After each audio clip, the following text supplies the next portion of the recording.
Hi, everyone. Morning. Thanks for joining us for another episode of Fixing Our Way Home. Today, we're going to be presenting part one of two videos that involve the front porch. Yep. So what we're going to do in this video is prep the porch ceiling, the tongue and groove in the porch, which need a bit of repair, not a lot. It was not in bad shape, believe it or not, but in this video we're repairing an old hole that someone had cut. We'll show you that, prepping that. Once it's all prepped, the next video, we'll get into that later, will be the completion of that process, so you can see really how good it's going to look when it's finished. But at this time, it's more just to getting it primed. Right. Okay. And that's what we'll take you through today. And I wanted to mention too, in the video, you might be able to see on the side of Lisa here, the mother of thousands plants that are in bloom right now. These are apparently hard to grow, but here in Florida, they grow like wildflowers. We were pulling them out over and over again when they were just the leaves. And then one year we're like, you know what, let's just let them grow and see what happens. Yeah, they're growing all along the lanai here. They look really pretty, so we're going to leave them. But yeah, I didn't realize these plants are like $20 a piece.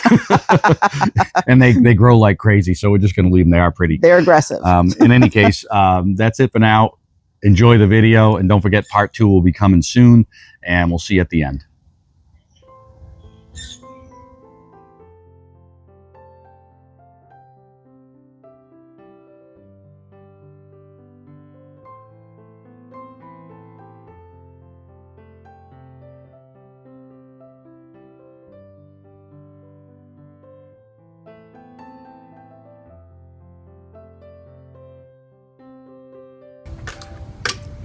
Okay, Steve, why don't you tell everyone what you think is going on here with those two things? Yeah, okay, so a few things. First off, you might be wondering why we're not using like a mortar mix in a cake batter, kind of a squeeze tube. We're just using a textured mortar repair. It's beige, it's already colored, similar to grout. This is considered mortar or stucco, so there's no stones in it or anything like that. It's very smooth, so it fills in these cracks pretty good. Also, there's a little bit of elastomeric in it, which gives it a good water sealer ability. What's happened over the years, you can see from the staining here, the flashing between the roof above many years ago and the cement above let go 30 years ago. Water has slowly been coming down this wall and getting into here, coming out to probably here at this point, and it did a lot of damage. We have replaced the entire structure of everything above this. Every joist going from the wall to that beam behind me has been replaced all the way around this structure. Some we were able to sister, most have been replaced. And then we re-sheathed the whole thing. Now it's got a rubber membrane on it, and they're putting the new metal roof on top of that. And then they have cut a groove into the cement at 4 inches above that, where they're going to input 2 inches of flashing. Next, so we're not knocking out, most of this mortar is in really good shape. So what we're doing is just filling where the water has run down the wall up high and kind of eroded the mortar in between here. In any case, you can see some of these windows. We've refinished them. They look really nice on the outside. This is all the old bubble glass. Most of it was still intact. A few panes have been replaced. We cleaned it all up the best we could. I don't think they've been this clean since they were new. But you can see these hooks, one on each side. These are for screen inserts that hang and then go into the window. Now we have many of them. We haven't refinished them yet, but we'll get to that in a future video where we'll finish a lot of those screens. And all these windows are still open. I'll have to go around and slice some of the paint and get them moving again. But all of the ropes and weights pulleys are in perfectly good working order, and the ropes look like they've been replaced not too long ago. So we're going to keep at it. A lot of this damage has occurred from, I wanted to say this too, screws being put into the mortar, nails being nailed into the mortar, holes being put here and there for decoration, signs, numbers, what have you. I'm not going to do that anymore. We're filling those holes. That just causes more damage. As soon as you put a hole in this mortar with a nail or a screw, water gets inside and spreads the damage. So modern days now, we will use clips if we're going to hang decorative lights or anything for the holidays. But you can see there are many holes all over this block that need to be filled. And mainly it's just to keep the lizards out. and the bugs out. I don't want wasps getting inside these blocks. I don't want lizards living in there. So every hole that we fill is yet another critter that cannot live inside these walls, as well as water can't get in either. So that's what we're doing today, and hopefully we'll get this done pretty fast. And we will be able to move on to the next project, which is to replace some of this beadboard. All right, we'll do that next time.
Big issue here, a couple things, is this opening. Now, many years ago, this was a boarding house, and they added a bathroom right here. You can see the wall has been painted a darker color, and they cut the ceiling out here for whatever reason. I don't know if it's for pipe additions, which has now been removed, but they never put it back. So I will go ahead and, we found 3-inch tongue and groove. It's an exact match for the look, but it's not as thick. So what we're gonna do is we're gonna sheathe it with some 1/2-inch plywood first, and then we'll put the tongue and groove on top, and it should be about exactly the same thickness. And this seam is very bad. As you can see, it's just all jagged and it's been cut in different ways. What we're gonna do is just leave a gap, and I'll put a nice piece of trim board, and you won't notice anything in between. I also have several pieces of this antique, very old crown molding that I will finish that to the end. Also, we removed the swing, the porch swing, which is very sturdy and in good condition. We cleaned it up. It really works good. The chains are good. It was hanging here, but now if it were hanging here, it would just take up too much space right here. And we would not be able to get past it very easily between the swing edge and this pillar. It was just too tight. Now it has to swing back and forth this way because there's no room. It would hit the wall if we went in that direction. But now to access these stairs to get to the driveway here, we really need to swing out of the way. So we're going to move it to the other side of the house.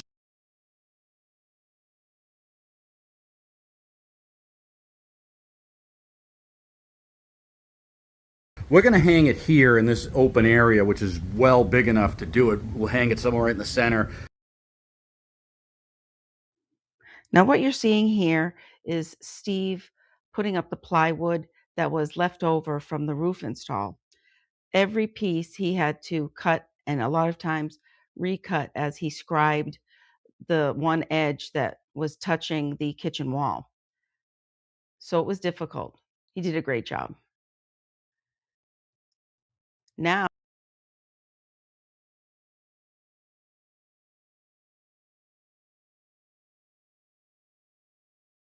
Now you see him putting up the 3/8 inch tongue and groove beadboard. That beadboard was very thin and difficult to work with. So again, he had to put it up, measure it, cut it, bring it back up again, scribe it, bring it back down, cut it. It was a lot of work, but it came out great. Every piece he did glue and nail.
Now, lastly, you see that I am painting with primer.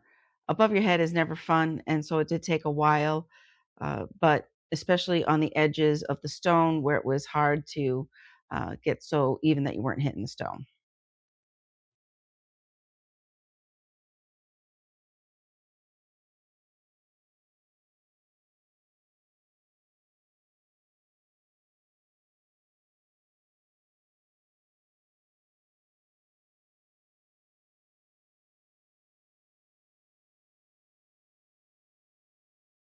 All right, so we hope you enjoyed that video. That's part one. Again, part two is coming soon, so you can see the entire finished product of what that porch is going to look like, and also where the swing's new home is going to be, the porch swing. We'll get that relocated and hung, and that'll be fun to watch. So if you guys can comment below and take a guess at what the color of the ceiling of the porch is going to be, we'd appreciate it. And as always, make sure to look for the before and afters and like, subscribe, and comment. And I'm actually going to add one more, something called hype. And I guess you can only do it on your cell phone. So if you could hype it, that's fantastic too. I don't know what that is.